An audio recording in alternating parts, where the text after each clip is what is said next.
त्यांच्या स्वप्नामध्ये स्वामी आले आणि म्हणाले,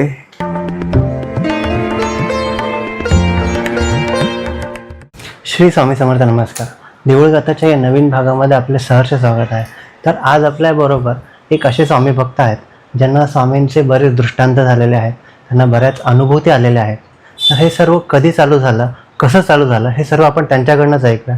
तर नमस्कार देशपांडे काका, तुमचं या पॉडकास्टमध्ये सहर्ष स्वागत आहे.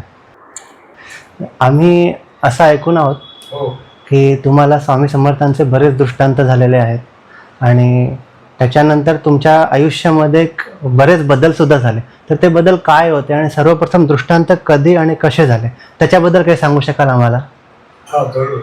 कृष्ण भगवान की जय, स्वामी समर्थ महाराज की जय आणि रामकृष्ण हरी.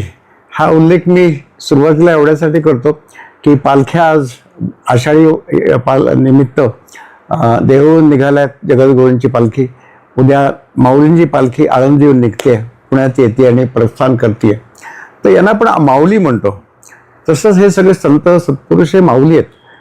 स्वामी समर्थांचे सुद्धा अनेक ठिकाणी देवी रूपातले फोटो आणि मूर्ती आपण पाहतो. का पाहतो? ते स्वरूप असं आहे की ते भक्तांच्यावरती अतिशय कृपा दया करणारे आहेत आणि करुणामय आहेत, वात्सल्यमय आहेत.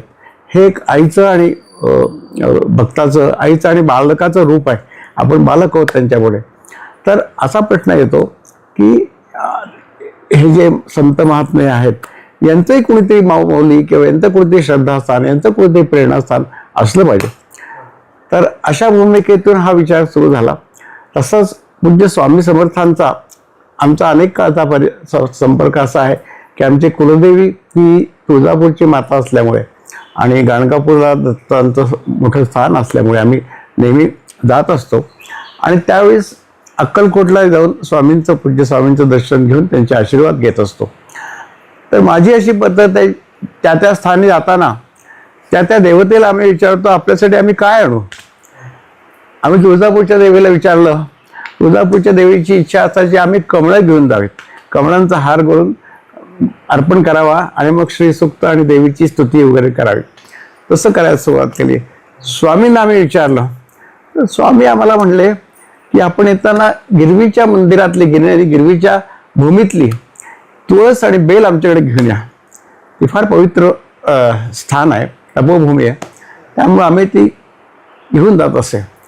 कालांतराने असं झालं की एकदा आम्ही मुंबईला जात असताना लोणावळ्याला स्वामींचा एक मठ आहे. लोणावळ्याला नांगरगाव नावाचा एक भाग आहे आणि स्वामी समर्थांची एक 11 फुटाची मूर्ती आहे. फार दिव्य आणि पवित्र असं स्थान आहे आणि तिथं जायचा अचानक योग आला. आम्ही दोघांनी दर्शन घेतलं, मी आणि माझी पत्नी आणि नंतर मुंबईतलं काम करून रात्री उशिरा परत आलो. दुसऱ्या दिवशी पहाटे आमच्या दोघांच्या स्वप्नामध्ये स्वामी आले आणि म्हणाले की बाळांनो, अरे तुम्ही माझ्या दर्शनासाठी तिथे आलात, चांगली गोष्ट आहे, पण ही उठाठेव करू नका. मीच तुमच्या गिरवीच्या गोपाळकृष्ण मंदिरात रोज ब्रह्ममुहूर्तावरती येत असतो आणि श्रीकृष्णाचे आशीर्वाद घेऊन माझ्या कार्याला प्रारंभ करत असतो. असं झाल्यानंतर लगेचच काही काळात पूज्य स्वामींची तिथे पावले उमटली. 13 इंच लांबीची पावलं होती आणि आम्हाला प्रचिती आली आणि आम्ही जेव्हा मंदिरात जातो त्यामुळं तिथे स्वामींचं काही ना काहीतरी अनुभूती, अस्तित्व, त्यांचं प्राकट्य हे आम्हाला जाणवतं. तर जसं तुम्ही सांगितलं की स्वामी समर्थांचा तुम्हाला दृष्टांत झाला आणि त्याच्यानंतर तुम्हाला असं समजलं की ते गोपाळकृष्ण मंदिरामध्ये स्वामी समर्थांची पावलं उमटलेली आहेत. तर ती पावलं अद्यापही आहेत का? कसं? पावलं तिथे अद्याप आहेत. फक्त स्वामींची आणि श्रीकृष्णाची आज्ञा अशी आहे की त्या पावलांच्या ठिकाणी कोणतीही विशेष अशी किंवा कोणतीही पूजा केली जाऊ नये, कारण ते भगवंताचं अस्तित्व आहे आणि स्वामी येतात ते भगवंताच्या दर्शनाला येतात. तेही जर श्रीकृष्णाचीच पूजा करत असतील आणि अशा श्रीकृष्णाचीच तर आराधना प्रार्थना करत असतील तर त्याच ठिकाणी फक्त श्रीकृष्णाचीच आराधना व्हावी. स्वामींच्या पादुकांच्या ठिकाणी कुठलाही उपचार वगैरे केला जात नाही, परंतु पावलं तिथे आहेत आणि असं स्वामी तिथे आहेत. स्वामी तिथे येत असतात, अनेक ठिकाणी आहेत देशामध्ये, पण हे एक अप्रकाशित ठिकाण आहे, असं ठिकाण तरी का निवडलं, हा आमच्या ध्यानात विषय यायला लागला. नंतरच्या काळात काय झालं, पूज्य शिवानंद सरस्वती, आता हा जो काळ आहे तो साधारणतः 2007 किंवा 2008चा असावा, त्यांची पावलं उमटली. शिवानंद सरस्वती एक मोठे सत्पुरुष होऊन गेले, त्यांचे कुरवपूर, नाशिक आणि पिठापूर इथे आश्रम आहेत, आणि त्यांनी देह सोडला 2 वर्षापूर्वी, त्यावेळेस त्यांचं वय 164च्या आसपास होतं. कायाकल्प केलेले ते महान सत्पुरुष होते. ते पूज्य स्वामींच्या संपर्कात असायचे, स्वामींचा सहवास त्यांना लाभलाय. त्याचप्रमाणे गजानन महाराज, साईबाबा आणि इतर अनेक संतांचा त्यांना सहवास लाभलेला आहे. तर त्यांच्याही संपर्कात आम्ही आल्यानंतर शंकर महाराजांचाही त्यांना संपर्क लाभलेला आहे. आणि ते बोलता बोलता असं म्हटले की पूज्य शंकर महाराज हे 2 वेळा मंदिरात, मी त्यांच्याबरोबर 2 वेळा होतो आणि या श्रीकृष्णाचं आम्ही दर्शन आणि आशीर्वाद घेतले. तर त्यावेळेस बोलता बोलता ते मला असंही म्हटले की पूज्य स्वामी समर्थांचा या स्थानी फार मोठंही त्यांचं श्रद्धास्थान आहे. आणि हे सगळं झाल्यानंतर आम्हाला काही या सत्पुरुषांचे, श्रीकृष्णाचे आशीर्वाद मिळाल्यानंतर काही गोष्टी ध्यानात प्रकट व्हायला लागल्या.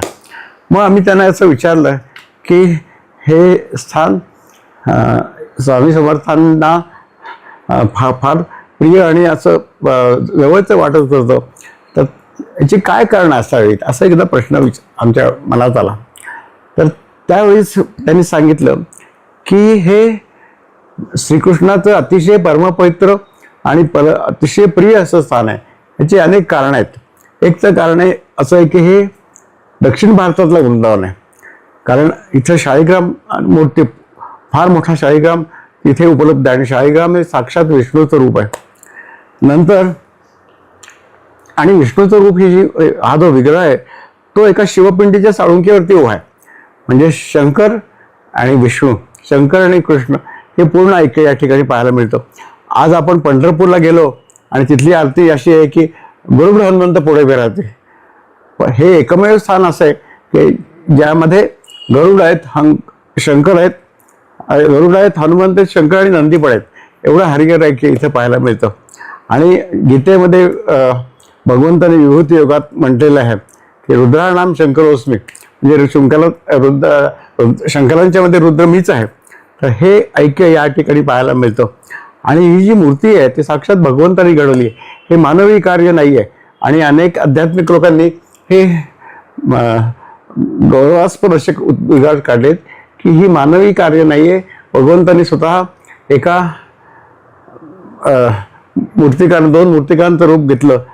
त्यातल्या एकाला हात नव्हते, एकाला डोळे नव्हते, आणि काही क्षणांमध्ये किंवा काही थोड्या अल्पावधीमध्ये त्यांनी ती मूर्ती घडवून अदृश्य झाले आणि परत ते काही आले नाहीत. तर हे मानवी कार्य नाही आहे. हुबेहुब जशी मूर्ती वृंदावनला आहे तितकंच त्याच्यामध्ये आजच्या भाषेत परफेक्शन म्हणता येईल ते त्या मूर्तीत आहे. त्याचं तेज तसंच कायम आहे. 600 वर्षाचा काळ जरी गेला असला, आपण श्रीकृष्णाच्या हातावरच्या रेषा बघू शकतो. सगळे अलंकार हे मूर्तीत कोरलेले आहेत. पायातले पैंजण, गळ्यातल्या माळा, कमरेतले अलंकार हे मूर्तीत कोरलेत, आणि शेजारी 2 गायी आहेत. तर अशी जी विलक्षण मूर्ती आहे त्याच्यामध्ये एक भक्तांच्यावरती कृपा, भक्तांच्यावरती वात्सल्य, भक्तांच्यावरती प्रेम करणारं रूप आहे. ते अशा रीतीनं आहे, ते म्हणतात की या 2 ज्या गायी आहेत त्यातली एक गाय ही कल्पवृक्ष आहे, त्याने आम्हाला ध्यानात सांगितलं, आणि एक कामधेनू आहे. त्याच्यामुळे अनेक भक्तांच्या कामना तिथे त्वरित पूर्ण होतात, त्यांना फलद्रूपता मिळते. आणि इथे जे लोक दर्शनासाठी येतात, सेवा करतात, त्यांना निश्चित फलप्राप्ती होते. पुढे ध्यानात त्याने आम्हाला असं सांगितलं, जे काही आध्यात्मिक अधिकारी लोकांना सांगितलं की हे जे स्थान आहे ही तपभूमी आहे. या ठिकाणी अनेक ऋषीमुनी पूर्वी तप केलेले आहे. याबद्दल एक कथा अशी सांगितली जाते की श्रीकृष्ण परमात्म्यानं त्यावेळेस जरास कंसाचा वध करण्याचं ठरवलं आणि वृंदावन सोडून मथुरेला जायचा निर्णय घेतला. त्यावेळेस वृंदावनातल्या लोकांना अतिशय खेद झाला, वाईट वाटलं. त्यांना हा विरह सहन होत नव्हता. परंतु भगवंतांनी त्यांना वचन दिलं की मी परत येतो, तुम्ही काळजी करू नका.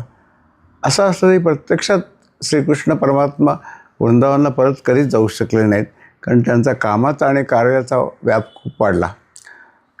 जिथल्या वृंदावनातल्या मंडळींनी हळूहळू आपली समजूत काढली आणि भगवंत आपल्या हृदयातच आहेत असा त्यांचा विश्वास होता. परंतु भगवंतांची अतिशय प्रिय अशी व्यक्तिमय त्यांची माता यशोदा, हिला हा विरह मात्र काही सहन झाला नाही आणि मग शांतता मिळण्यासाठी ती अनेक तीर्थक्षेत्रात गेली, परंतु कुठेही तिला शांतता लाभली नाही आणि फिरत फिरत यशोदा माता या गिरवीच्या भूमीमध्ये आली आणि या भूमीमध्ये राहून वास्तव्य करून तिला शांतता लाभली, कारण ही तपोभूमी आहे म्हणून. या कारणासाठी यशोदेचं वास्तव्य इथं झालं आणि भगवंत आपल्या मातेला भेटायला रोज इथं येत असत. आणि कुठल्या विषयात येत असेल तर वृंदावनाच्या विषयात येत असेल की ज्यामध्ये ते गायींना घेऊन वनात जात आहेत आणि बासरी वाजवत आहेत. आणि याचाच संदर्भ घेऊन ही जी मूर्ती प्रकट झालेली आहे, इथे मूर्ती जी घडवली गेलेली आहे, तेच भगवंताचं रूप, ज्या रूपात ते यशोदा मातेला पूर्वी भेटायला येत असत, अशी ही कथा सांगितली जाते. आणि असं असल्यामुळे आणि भगवंताची पावलं इथं उमटली असल्यामुळं, भगवंताची इथं चरणकमलं लागली असल्यामुळे ही अतिशय पवित्र आणि जागृत स्थान झालेलं आहे, जागृत भूमी झालेली आहे. आणखी हे गिरवी हे नाव पडायचं कारण काय, की आमचे पूर्वज होते, त्यांना कृष्णाची त्यांच्यावरती पूर्ण कृपा होती आणि त्यांची अशी इच्छा होती की मला तर दर्शन घडलं आहे, पण माझ्या पुढच्या पिढ्यांना आणि या भागातील साधकांना कायम आपलं दर्शन व्हावं, कायम आपली कृपा मिळावी, कायम आपले आशीर्वाद मिळावेत म्हणून आपण इथेच आहोत. तर या कृपावत्सल भगवंतानं त्यांना आश्वासन दिलं, मी राहतो आहेच आहे, राहणारच आहे, पण मी इथं गहाणच राहतो, म्हणजे कुठे जायचा प्रश्न नाही. अशा रीतीने भगवंत त्या ठिकाणी गहाण आहेत म्हणून गिरवी हे नाव पडले. असं हे ठिकाण दक्षिण भारतातलं वृंदावन आहे आणि त्याची अनेक ठिकाणी जीर्णोद्धार अलीकडच्या काळात भगवंताने आमच्याकडनं करून घेतला आणि अनेक अनुभव येत आहेत. आज विदेशातले लोकसुद्धा आम्हाला प्रार्थना करतात, आम्हाला विनंती करतात, त्यांचे अवघड काही समस्या असतात व्यावहारिक जगातल्या, प्रपंचातल्या, त्या सुटत आहेत. असे अनेक अनुभव येतात. आता जसं तुम्ही सांगितलं की तिथं जी मूर्ती आहे ती एका शाळेग्रामापासून बनवलेली आहे आणि तुम्ही हे सुद्धा सांगितलं की त्याच्यामध्ये 2 गायी आहेत. तर त्या गायी त्या मूर्तीमध्येच कोरलेल्या आहेत का त्या वेगळ्या वेगळ्या आहेत? अशा गायी वेगळ्या आहेत, परंतु एका शाळीग्रामातूनच ते रूप आकारलेलं आहे. एका शाळीग्राममध्ये भगवंता पहिल्यांदा खाली शंकराची साळुंक आहे, त्या साळुंकावरती एका सिंहासनावरती 2 गायी प्रतिष्ठित आहेत आणि मध्ये भगवंत प्रतिष्ठित आहेत. अखंड मूर्ती आहे. अखंड मूर्ती एका शाळीग्रामातून ही मूर्ती कोरलेली आहे. हा एक मोठा चमत्कार आहे. एवढा मोठा शाळीग्राम मिळणं हे फार दुर्लभ आहे. ते असीम भगवंताची इच्छा की आपण इथं प्रकट व्हावं, या ठिकाणी प्रतिष्ठित राहावं आणि या ठिकाणी लोकांच्यावरती कृपा करावी, जे भक्त आहेत, साधक आहेत, म्हणून हे सगळं शक्य झालेलं आहे. आणि हा एक फार मोठा, तिथे आम्हाला काही सत्पुरुषांनी असं सांगितलं की इथं देव जागा आहे, पण तुम्ही जागे असाल तर तिथं पोचाल. त्यामुळे आपण या स्थानी जरूर संपर्क करून दर्शनाला जावं आणि काही सेवा उपासना करून आत्मकल्याण साधावं. परंतु हे मंदिर आहे कुठं, म्हणजे त्याचा एक ॲड्रेस सांगू शकाल तुम्ही? ज्या ठिकाणी हे मंदिर उपस्थित आहे, प्रतिष्ठित आहे, त्या ठिकाणचं नाव आहे गिरवी. एक छोटं खेड आहे. हे फलटण या ठिकाणापासून 12 किलोमीटर आहे आणि पुणे आणि पंढरपूर याच्याबरोबर मध्यावरती आहे. पुण्यापासून साधारणतः 125 किलोमीटर आहे आणि पंढरपूरपासून 125 किलोमीटर आहे आणि काल प्रसिद्ध झालेल्या गोंदवले या क्षेत्रापासून सुमारे 55 किलोमीटर आहे. तर त्यामुळे अतिशय जायला फार अवघड असं हे ठिकाण नाही आहे आणि जायला फलटण स्टँडपासून बसेस उपलब्ध आहेत, रिक्षाही उपलब्ध आहेत आणि आम्हाला आधी कल्पना दिली तर आम्ही त्यांना मार्गदर्शन करून दर्शनाची व्यवस्था करू शकतो.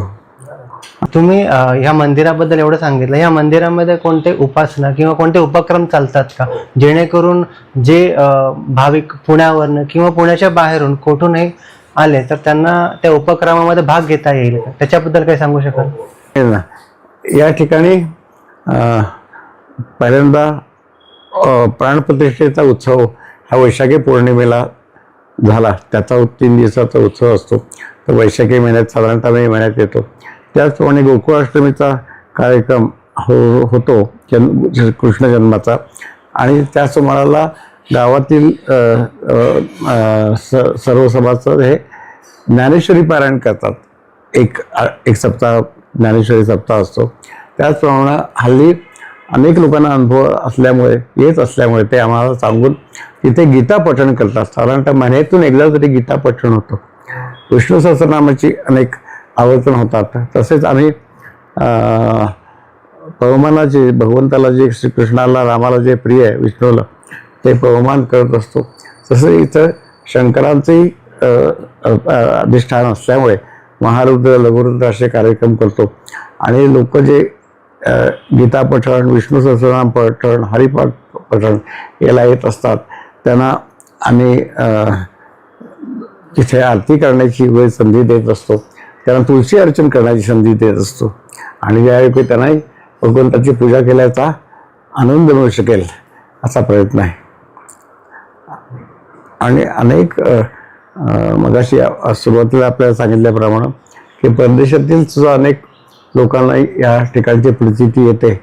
आणि भगवंताने हेच दाखवून दिलेलं आहे की त्यांना स्थलकालाची कुठलीही मर्यादा नाही आहे. आणि ते इथं केलेली प्रार्थना निश्चितपणे त्याला अनुकूल असा प्रतिसाद देत असतात. खूप सुंदर माहिती दिली काका तुम्ही. आपल्याला हा व्हिडिओ कसा वाटला ते आम्हाला कॉमेंटमध्ये सांगा. आणि आपल्याला जर काही आर्थिक मदत किंवा कोणत्याही प्रकारची मदत जर आपल्याला करायची असेल तर आपण करू शकता. मी काकांचा नंबर कॉमेंट बॉक्समध्ये देईन किंवा डिस्क्रिप्शनमध्ये देईन. तर तुम्ही काकांना संपर्क साधा. एकदा तरी नक्की आपण या मंदिरामध्ये जाऊन या. श्री स्वामी समर्थ. मला जाता आता एकच उल्लेख करायचा होता की मंदिराचं काय समाजाला उपयोगी असं असल्यामुळे केंद्र सरकारनं सुद्धा आम्हाला ETG सोल दिलेली आहे. त्यानुसार जे मदत करतील काही विशिष्ट रकमेच्या वरती त्यांना इन्कम टॅक्समध्ये सूट मिळेल. कारण हे सामाजिक कार्याला सहभाग करणारं असं मंदिर आहे. आणि जनसामान्यांना अनुभव चांगले आल्यामुळे त्यांनी आमचा वारकरी संप्रदायातर्फे सत्कार पण केला जातो पठण या ठिकाणी. कारण सर्वसामान्य जे लोक आहेत, कोणी शिंपी असतील, कोणी सुतार असतील, कोणी शिक्षक असतील, अगदी मोलकर्णी वगैरे असतील, अशा लोकांनाही अनुभव आलेले आहेत. एवढे सुंदर अनुभव आले की आम्ही जो भक्तिमार्ग प्रचार आणि प्रसार केला आणि लोकांच्याकडे लिखित जप करून घेतला तो अयोध्येच्या राम मंदिराच्या भूमिपूजनात समर्पित झालेला आहे. आणि त्यानुसार गिरवी गोपाळकृष्णाची अयोध्या रामाला भेट असा एक व्हिडिओ पण प्रसिद्ध झालेला आहे.